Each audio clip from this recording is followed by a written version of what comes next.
I remember once I was at one of these art fairs, you know, and I don't have much time to do a lot of marketing and art, so those art fairs really fulfil an easy spot, you know. It's sort of like a trade fair. You rent your spot and away you go and you meet a million people. And I sold this. I'd been selling well, you know, and I sold one of the last remaining sort of more like larger pieces, you know, and I got into this conversation, this wonderful lawyer, and we found so much to talk about, you know. She was so interesting. And then after about, honestly, it would have been 25 minutes of conversation, she said, well, let's do it. I'll buy Persephone. And I burst into tears because I didn't want to part with it.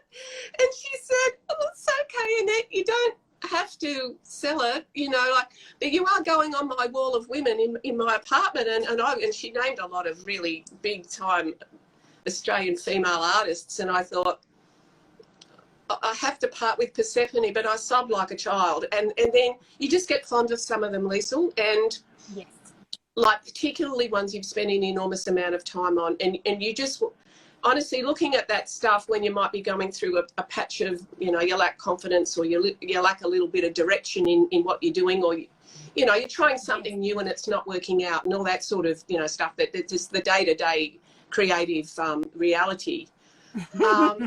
You look at those ones and you go, oh yeah, you got it, lady, you know, you can do it. Well, I love your stuff.